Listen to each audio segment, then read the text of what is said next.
You know who my next guest is? Chael P. Sonnen, the bad guy, joining me here on the program. Chael, how's it going, man?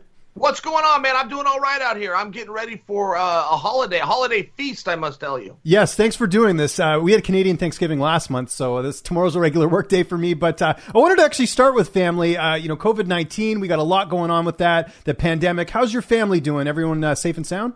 We're bored. Of course we're safe. Oh, come on, please. There's been 18 other versions. Let me assure you, nothing for us to worry about. But yeah, man, we're a little bit bored. Things are slow. Nothing to do when there's nobody to do nothing with. I gotta tell you, I've watched every television show there is. Well, you're keeping busy with your content. I think every day you're putting up a video. How busy are you with that? Because it's like every hour I'm seeing something new from you. Oh man, well thank you for watching. That's nice of you, buddy. Not busy enough though. I mean, really, there's been so much downtime, so much staring at the clock and trying to figure out ways to fill a day has been kind of tough. So content's been good though. You know what I'm looking for? Maybe you can shed some light on this. So you've got Roy Jones and Mike Tyson that are supposedly going to box. The director of the commission says they're not fighting. Those two say they are. Now, Rafael Cadero, who's training Mike Tyson, says for sure it will be a fight. This is of like 10 minutes ago. He says there'll be a referee and 3 judges. Is he correct, or is the director of the commission correct that says there will be no judges? Yeah, I would have to go with the coach. I know the commissioner says one thing, but Cordero doesn't seem like a guy who's out of the loop with those things. So I would sort of go with him. You know what's interesting too, because this is an exhibition fight, they're not offering any odds in the United States, but apparently offshore they are, which is interesting, right? Sure. That's interesting, too. I mean, I would not go against Rafael Cadero. That is not my message. At the same time, wouldn't you have to side with the commissioner? I mean, if he's the one that's bringing the judges in and he says, I'm not bringing judges in, I mean, either that changed or we're not getting real information here. Yeah, no, you bring up a good point. I think it's a big deal. Yeah. I mean, you're the one that brought up the betting lines, but this is a big deal. There is pay-per-view subscribers that are selling this right now as a fight, and if a fight's not going to happen, that's fraud. It is, right. Yeah, false advertising, right? So we'll have to see sort of what happens. We're, 72 hours away from this fight, so we'll see when it actually, if it actually goes to fruition. I hope it does, right? There's a lot that's gone into this, a lot of promotion, right? Sure. So we'll see what happens. I wanted to start with you, actually, with Bellator. We had a great card last week, headlined by AJ McKee, who pulled off just an incredible submission here. With Michael Chandler gone, do you see him as sort of the next big star for Bellator as a homegrown talent? Because they haven't had a lot of homegrown talent that has really gone on to do amazing things.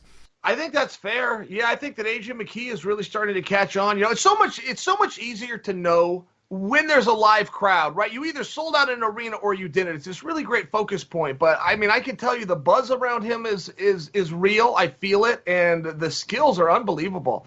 I don't know where he's best at. I mean, I thought he was best like as a stand-up fighter, but every time he goes to the ground, his last 2 fights, he goes to the ground for less than a minute. He taps out somebody. So, yeah, this guy is he's a rare talent for sure, particularly at that weight class. That weight class is so hard, any organization. If you're the top guy in a weight class and now you're this young guy that's also undefeated, finishing fights on your feet, finishing them on the ground, I mean, I don't know what the ceiling is for him.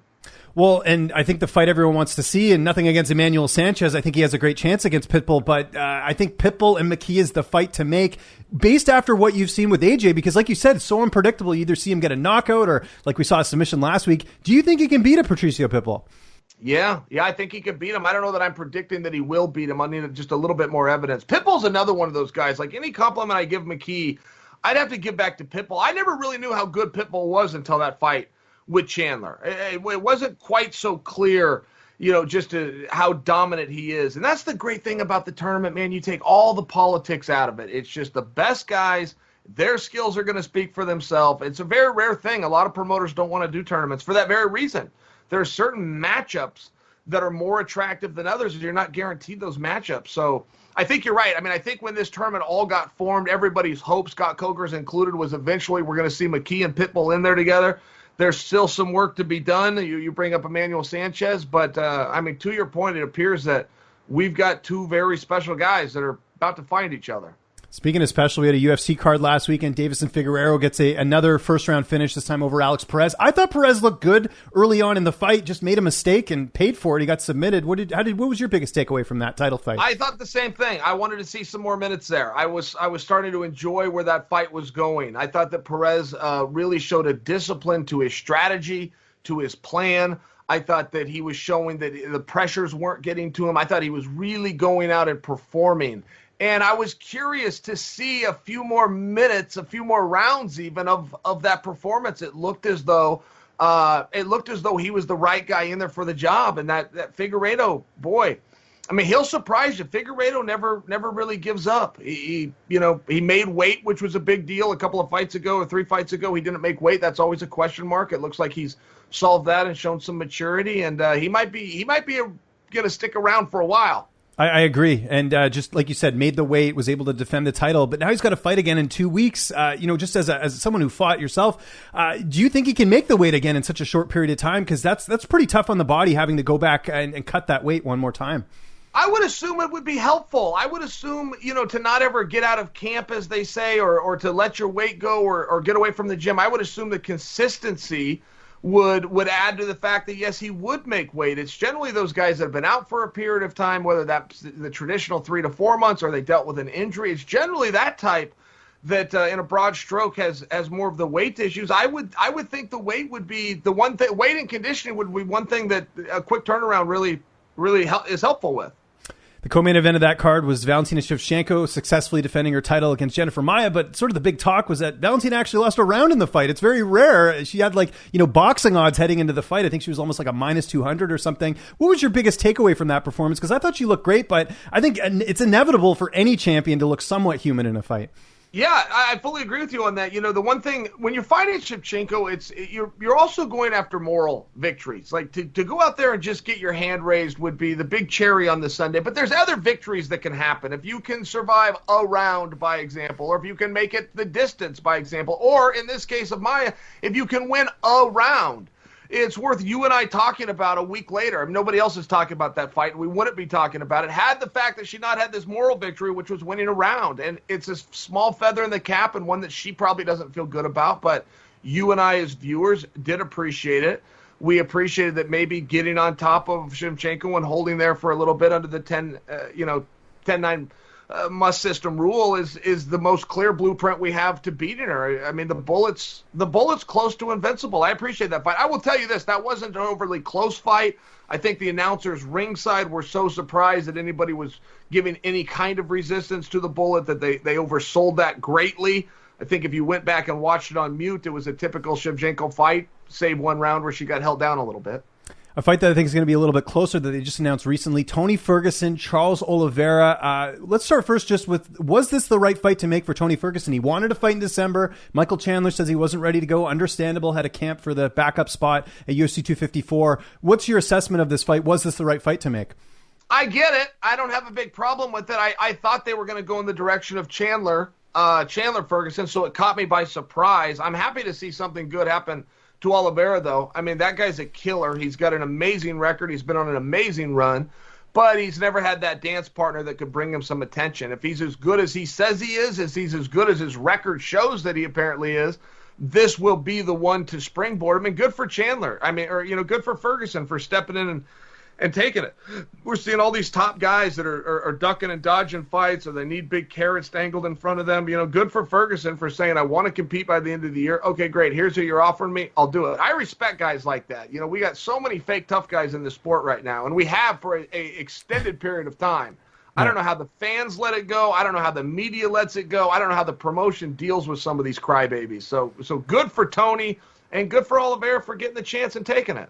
Was this a missed opportunity for Chandler? I talked about how he had to, go through a camp already. It's understandable, but at the same time, it doesn't get much bigger than Tony Ferguson in the lightweight division outside of Conor. Is it understandable in all fairness? I like Chandler. Yeah. You like Chandler. I've been personal friends with him for a decade. I don't understand it in the least. You haven't fought anybody in a long time.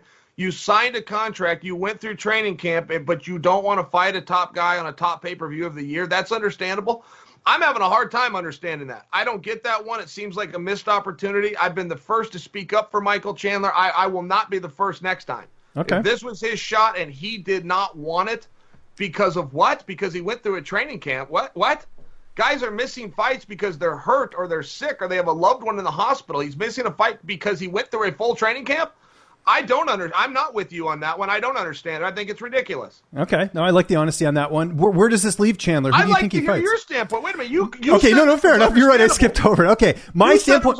What part of that are you understanding about? I'm a little bit, listen. Getting a new beautiful contract, being launched into a top spot and not wanting to go do the heavy lifting. What part of that did you understand? I have a bit of empathy for Chandler in the sense that he had a training camp and he was on Fight Island. If this was in Vegas, maybe a different story. But I do see your side as well, where it's like, you know what? You got to take the fights you can get. I guess from my perspective, it's like, I don't know what it's like to go through a full camp. So I don't fully understand as much as say you do or someone else does. If you're telling me, hey, you should reset it and go back in, I'll take your word for it, Chael. I'm not going to argue with that. But in general, I just sort of looked at this as it's a little bit understandable. But on the marketing side, absolutely. Of course, you're not going to get much bigger than Ferguson because who's he going to fight now? Dan Hooker, maybe Ali Quinta. I don't know who else is in that top 5 that doesn't have a dance partner right now. Maybe Paul Felder.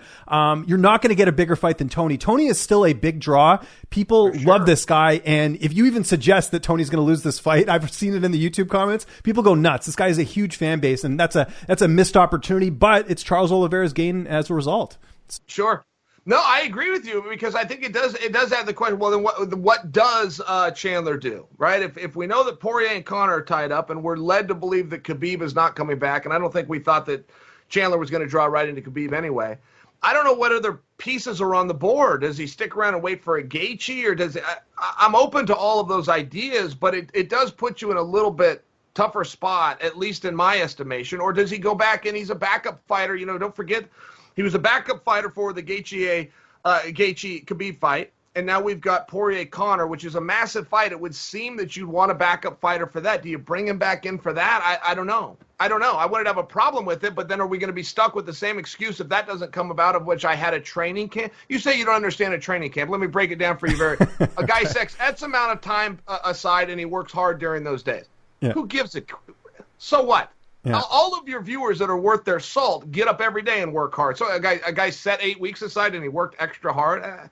I don't know, man. I was disappointed. I'm still disappointed, and I'm not with you. I don't understand. Well, I'll tell you something. I disagree with you. I don't think Chandler is the backup to Poirier and McGregor, because if Poirier's out, there's no way McGregor takes that fight, especially without a title on the line. I just don't see him. I know Conor's an I'll fight anyone anytime, but he's also a businessman, and a Michael Chandler is not as big of a deal as a Poirier, in my opinion, but especially a guy he already has a win over. So I think if Chandler does fight again, it's going to be against a fresh opponent. I don't think they'll give him another backup opportunity, but we'll see what happens, Shell. Maybe when we do see what happens, I'll shoot you a text and we can argue about it. You're springing all sorts of news on me. You just said Conor was a businessman. I would love, please put me in contact with his secretary. Tell me where his office is so I can pull up. Let me know who his investors were and what capital he ever raised. That's news to me that Conor's doing business. I didn't know that either. From a business perspective, me a lot today. Exactly. We're understandable why a fighter won't fight, and we understand a guy that's never signed the front of a paycheck is doing business. You're teaching me something. I got to tell you. Generally, when you're a businessman, okay, you sign the front of a paycheck. Conor signs the back of paycheck. But if you're telling me he's a businessman, my mind is now blown, James. Okay. I got to tell you. From a business perspective, that's what I meant. He's thinking business wise. Maybe he's not running he's got people around him. He's got a crew of people. I mean, obviously he's not pouring the proper whiskey or whatever, right? That's someone else doing it. But fair enough. You do know that the night that Hulk Hogan slammed Andre the Giant, Andre was cooperating, right? You're aware of that? Yes, absolutely. Okay, all right. I'm just making sure that we're right. I didn't know if we're doing a work here, if we're, I've known you a long time, but I didn't know Conor was in business, and I damn sure didn't know that a fighter could skip fights and we let him slide for it. Khamzat Chimaev, we've got to talk about him. He's fighting on December 19th. There's a lot of hype around this guy. I can't remember someone in the UFC that's had 3 fights and gets to fight the number 3 ranked guy. I know the rankings are a bit, arbitrary in terms of some of the matchmaking, but I actually think this makes a lot of sense because Leon Edwards is about as cold as you get right now. He hasn't fought since last July. He needs that to get that momentum back, and why not do that against a guy who's only got 9 fights? What's your take on that, on the matchmaking here with Chimaev and Edwards? I'm into the whole thing. And I mean, again, you and I are shining up Chimaev, but it's the opposite of what you gave Chandler a pass for. Chimaev went through these training camps as well, but he went through the training camp so that he could go out and fight somebody. And he's offered to fight guys at 2 different weight classes and not offering an excuse in between. Chimaev will greatly let me down if he ever gets up in the loft and pulls a ladder up behind him. I mean, we see many guys that we get behind and all of a sudden they don't do what it was that made us support them in the first place. I don't predict for you that he will do that, but, if he eventually does capture one of these championships and all of a sudden starts talking like the rest of these phonies about this guy doesn't deserve it or I won't give him the opportunity, forgetting that at one point he didn't deserve it and at one point he was given an opportunity. And generally we see that. We see a guy say one thing until he comes out and says another. I like the booking for Chimaev. I don't like how long it took to get Leon on board with it. I don't see what a ranking matters. I don't know what any of these guys are ranked, and I do this for a living. I will never know. I don't even know where to go to find out what they're ranked. I literally don't even know the website to go to that will tell me what they're ranked. But I do know who's on the main card, and I do know who's in the co-main event, and I do know who's in the main event spot. Those are the only numbers or placement that matters. They could have a 2 or a 1 or a 9 next to your name. Are you the main event or aren't you? That is how you balance and judge your worth in this sport. And for anybody to hesitate to jump at a main event spot on ESPN, shame on them. Do you think a win here would put him in that title contention? Because to me, it's about momentum. Chimaev reminds me of Jorge Masvidal, and let me explain why. He was the talk of the town last year. No one was more popular than him. He had Donald Trump come to his fight. He had The Rock give him a belt. Chimaev's kind of got that same luster where it's like this. Everyone's talking about him. He's the next Khabib. He's backing it up. He's getting big, impressive finishes. That's what you need to do. Do you see similarities there in terms of the way people are talking about Chimaev? I do, but I think he's going to transcend better. Don't forget Khabib, even at the time that he got that Conor fight, that wasn't even guaranteed to be booked. Had Connor's not been rolling when Conor broke into the Barclays Center, assaulted him, and ended up in handcuffs. I mean, in all fairness, Khabib was not a very big deal in North America. He is now, but I'm taking you back then. He was big in other parts of the world. Chimaev seems to already worldwide be a lot further in his career, which is only 3 matches deep with a 4th one scheduled, a lot further than Khabib could even dream of being at that time. So I don't know that I love the comparison of Chimaev in because Khabib's out. I think that that's been a little bit unfair. Chimaev was already on the scene when Khabib was still on the scene. I'm not really totally seeing the similarities between the two other than Chimaev at one point tipped his hat to Khabib and called himself Khabib 2.0. I think that Chimaev is paving his own road. The other side to it is, the buck stops at Leon. You're either this good or you aren't. And for some of the judgments that have been passed on a guy who we've seen in there for not even one complete round seems a little bit lofty to me, but he's going to have his chance to prove it. Do you think Conor can get it done again? This fight's at 155. Poirier's been more active. Do you see him going out there and beating Dustin Poirier again? Of course. I'm answering, of course, to when you said, could he get it done again? Yes, of course. Now, I will tell you, if you go back and look at that first fight, and you're using that as your trajectory to this next fight, it is interesting because that was an all stand-up fight for however long it lasted, but it was all stand-up. And if you go and look at Dustin's pure boxing of that night versus today, Dustin of today would get rid of that Dustin faster than Conor did. So I think that it's a very different match, but Conor does seem to have a speed advantage on opponents, and so it might behoove Dustin to mix it up a little bit, particularly early, get his hands on him, push him, pull him a little bit, not just trade with him. But even if we are left with the trading, I do at least maintain for you that Dustin is much better today than he was then. Andrson Silva, does he fight again, in your opinion? Because all these promotions are coming out and saying they don't want him to fight for them. Yeah, that was a scummy move, by the way. That was a real slimy move of a lot of those promotions. First off, they weren't asked the question. So they took a shot at a guy who they would have loved to have had at a period of time, who didn't want to come over there, made his decision, hung his hat somewhere else, and are now looking to get some cheap heat, make themselves look as though they're above Anderson by refusing a guy who hasn't even offered his service to. It was a little bit of a slimy move, not to mention it was cold-hearted. To say you don't want to go, it's just a mean thing to do. So, no, I don't think we'll see him fight again because I think those promotions are telling the truth. And I think there's a much better way to go about it than the way that he went about it. I don't think that you should come out and just offer your services somewhere. I think that you should have a finished product. He should have found a very specific opponent, taken it to the audience first to make sure the audience wanted it, then added some flames to it, and then dropped it in a promoter's lap. We just saw this. Let me give you a great example. Curtis Blaydes who I've always really appreciated his skills, and I've never really understood why the audience doesn't like him. I've never, but there is an audience against Curtis. It's always like, man, did I miss something? Did Curtis do something one time? Curtis Blaydes comes out earlier today and proclaims on his own that he's going to need a whole bunch of money to fight Jon Jones. Now, to tell you how stupid that statement was of Curtis and letting you in of the mind of Curtis and now letting me in apparently as to why the fans were ahead of me and never liked him in the first place.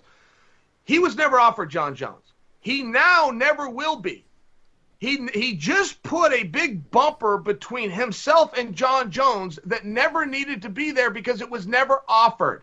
He could have come out and said, I'm the one to stop Jon. I'm the whole reason Jon hasn't committed. I'm the one they offered Jon to, which is why Jon never speaks about it. He could have done all sorts of things to add some level of anticipation to then get himself the offer. Instead, he steps in front of the promotion and the offer before it's even presented to him by saying, I'm going to need a whole bunch of money, the one thing that the guy writing the check doesn't want to do. So he literally stops himself from getting any kind of traction or momentum to a fight of which could be the future champion of the world in Jon Jones before it's even discussed because he's that stupid. And I sit back. I don't know why people don't like Curtis. Now I know why people don't like Curtis. Yeah, no, I totally agree. He misplayed that completely. You never call your future in terms of saying I don't want to fight. That's not how you get fights made. So we're in agreement with that there. You know, if the FBI gets a group of people together, a group of suspects, do you know how they will determine which one of those suspects is guilty? How? By whichever one offers their alibi before they're asked it. Yeah. The guy that reaches in his pocket and pulls out a receipt and throws it on the counter and goes, I couldn't have been it. I was at Best Buy. Look, it's timestamp. Boom, we got our guy. Why would you offer an alibi before we asked you for the alibi? I mean, this is just how the feds look at it. I only bring that to you because essentially this is what Curtis Blaydes has done. Any kind of topic or conversation or discussion, he doesn't even need to get in there and fight Jon Jones. Just take the headlines. Let you and I come out and tell the masses why that match would be interesting. Let us begin to tell the story. Curtis stopped us from even doing that. He came out and put a fictional dollar figure on a fictional fight, not to mention looking like a coward doing it. I've never thought that Curtis Blaydes is a chicken. He went out and fought Ngannou and then begged to fight Ngannou again and is currently begging to fight him a third time. I mean, Curtis Blaydes shows some real vigor. He's now publicly refusing a fictional fight that was never offered to him from a 205-pounder. Now, not only is he dumb, he's a chicken. Two things I never thought of Curtis Blaydes. I would have defended Curtis. I have defended Curtis. I can't do either now because he's turned down a shrimp in a fictional fight that people don't want to pay to see in the first place, which is why it was never offered to him. If anybody wanted to see the fight, it would have been offered to him. No one wants to see it, which is why it wasn't offered, and he wants make-believe money? Come on, man. Don't disagree with that. You mentioned Jon Jones there. Israel Adesanya is moving up to fight Jan Blachowicz. Aside from being the double champ, I think it's his way of trying to get the Jon Jones fight. Do you think Jones comes down and fights him at that weight class? Because he's bulking up to heavyweight. Doesn't look like that's going to be the case. Yeah, it's tough to say. I take Jon Jones at his word when he told us the only thing I care about in my next fight is that I get a bunch of money for it. I take him at his word, and we can like that or not like that. But if we're just trying to deduce, I think he's serious. I think he even proved that by walking away from a title. And it does appear that he's trying to bulk up and go to heavyweight. Good for him. I see that play. I see the parity. As a fan, it has me very intrigued. To your point, the biggest fight he can get, which is if he's just looking for money, the biggest fight without a close runner-up is in Adesanya. So it puts Jon in a little bit of this flux, right? Do I want to, keep pumping weight and seeing what I can shoot in my ass that science is yet to catch up with, or do I want to trim down a little bit and come after the only guy that the world's ever actually wanted to see me fight, which is Adesanya? I mean, it's one of those things. And he can't do both at the same time. You can't be bulking up to 240 for Instagram shoots and meeting your greatest challenger at 205. I think that Jon's in a little bit of a tough spot. And I don't think that Jon can get any clarity. I mean, right, the Adesanya fight only works if Adesanya brings the world championship with him. He only brings the world championship if he gets by Blachowicz, that's a big ask. That's a big ask of anybody. Yeah. No, I agree. We'll see what happens. And don't ask Curtis Blaydes to fight Blachowicz. He'll do it, but he's going to need a whole bunch of money, James. So don't even think about asking him that. Chael, appreciate the time. Anything you want to promote, anything you want to plug, I'll give you the last word here.